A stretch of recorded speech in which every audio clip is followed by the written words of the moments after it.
Hi, இந்த வீடியோவில் நம்ம அலைட் மேக்ஸ் 2ஓட யூனிட் 2 ஃபார்முலாஸ் பார்க்கலாம். இந்த வீடியோவில் நம்ம காம்ப்ளிமெண்டரி ஃபங்க்ஷன் மட்டும் பார்க்கலாம். இப்போ yங்கிறது காம்ப்ளிமெண்டரி ஃபங்க்ஷனையும் பர்டிகுலர் இன்டிகிரலையும் ஆட் பண்ணுறது தான். சிஎஃப்ங்கிறது காம்ப்ளிமெண்டரி ஃபங்க்ஷன், பிஐங்கிறது பர்டிகுலர் இன்டிகிரல்.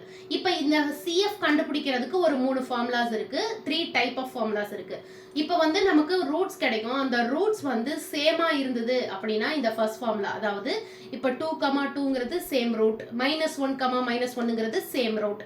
இந்த மாதிரி சேம் ரூட்ஸ் இருந்ததுன்னா நம்மளோட formula CF = AX + B e power mx. இந்த இடத்துல m இருக்கிற இடத்துல நம்ம அந்த ரூட்டை அப்ளை பண்ணணும். இப்போ CF இங்க 2,2க்கு நான் இங்க எழுதியிருக்கேன். CF = AX + B e power 2x. m இருக்கிற இடத்துல 2 போடணும், ஒரு முறை மட்டும்தான் வரும்.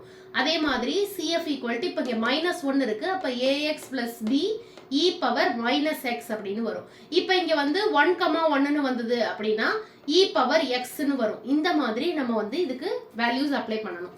அடுத்தது இப்போ ரூட்ஸ் டிஃப்ரெண்டாவோ டிஸ்டிங்க்ட் ரெண்டுமே ஒன்று தான். இந்த மாதிரி இருந்துச்சு, வேற வேற ரூட்ஸ் வந்தது அப்படின்னா என்ன பண்ணணும் அப்படின்னா, இப்போ இங்கே பாருங்க -4 + 4 இது ரெண்டுமே வேற வேற ரூட். அதே மாதிரி 2, 3, 5 இதுவும் வேற வேற ரூட்ஸ். இந்த மாதிரி இருந்துச்சுன்னா என்ன பண்ணணும் அப்படின்னா CF = A e power m1x + B e power m2x. இதே இன்னும் நமக்கு ரூட்ஸ் அதிகமாக இருந்தாலும் இன்னும் இது இன்க்ரீஸ் ஆகிட்டே இருக்கும். +C e power m3x + D e power m4x அந்த மாதிரி வந்துட்டு இருக்கும். இங்கே எத்தனை ரூட்ஸ் இருக்கோ அது வரைக்கும் நம்ம ஃபார்முலாஸ் எக்ஸ்டெண்ட் ஆகும்.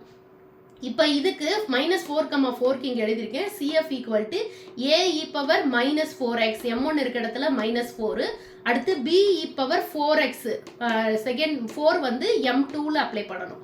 அதே மாதிரி இந்த இடத்துல பார்த்தீங்கன்னா இது m1, இது m2, இது m3. அப்போ A e power 2x + B e power 3x + C e power 5x.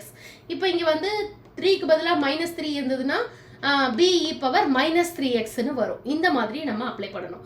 இப்போ இந்த ரூட்ஸ் காம்ப்ளெக்ஸாவோ இல்லை இமேஜினரி ரூட்ஸாவோ இருந்தா, அதாவது I வேல்யூ வரும், அப்படி வந்துச்சு அப்படின்னா நம்ம எப்படி இந்த ஃபார்முலா எழுதணும்னு பார்க்கலாம். இதுக்கு எக்ஸாம்பிள் 2 எக்ஸாம்பிள் போட்டிருக்கேன். ஃபர்ஸ்ட் ஃபார்முலா பார்த்துடலாம். இப்போ CF = e power αx × a cos βx + b sin βx. இதுதான் இதோட ஃபார்முலா. இந்த இடத்துல ஆல்ஃபா இருக்கிற இடத்துல இது first one alpha value, second one ஐயோட கோஎஃபிஷியன்ட் தான் பீட்டா வேல்யூ. இப்போ இந்த இடத்துல ஆல்ஃபா வேல்யூ என்ன 2, அப்போ e பவர் 2x அப்படின்னு போடணும்.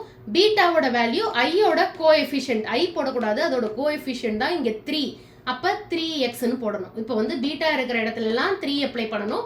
ஆல்ஃபா ஒரு இடத்துல வருது, அங்கே ஏவோட வேல்யூவை அப்ளை பண்ணணும். இதுதான் ஆல்ஃபாவோட வேல்யூ. அப்போ e power 2x × a cos βx, βx 3x + b sin βx, அப்போ b sin 3x. இப்போ இதே மாதிரி இன்னொரு எக்ஸாம்பிள் இங்கே செகண்ட் எக்ஸாம்பிள் பாருங்க. இப்போ ஏவோட வேல்யூ சம்டைம்ஸ் கிடைக்காம இருக்கும், ஆல்ஃபாவோட வேல்யூ சம்டைம்ஸ் கிடைக்காம இருந்தால் நீங்கள் 0 போட்டுக்கணும். அப்போ 0 ± 4i அப்படின்னா ஆல்ஃபாவோட வேல்யூ 0, பீட்டாவோட வேல்யூ 4. இப்போ CF = e பவர் αx கையில் 0xன்னு வரும் × a cos βx போது இங்கே 4, அப்போ a cos 4x + b sin 4xன்னு வரும். இப்போ இந்த இடத்துல anything பவர் 0 என்ன ஆகும்னா 1. ஸோ e பவர் 0ஓட வேல்யூ 1 ஆயிடுச்சு. அப்போ நம்ம ஃபைனல் ஆன்சர் இது மட்டும்தான் வரும், a cos 4x + b sin 4x. இதுதான் இதோட ஃபைனல் ஆன்சர். நெக்ஸ்ட் வீடியோவில் நம்ம பர்டிகுலர் இன்டெக்ரல் வித் எக்ஸாம்பிளோட பார்க்கலாம். தேங்க்யூ.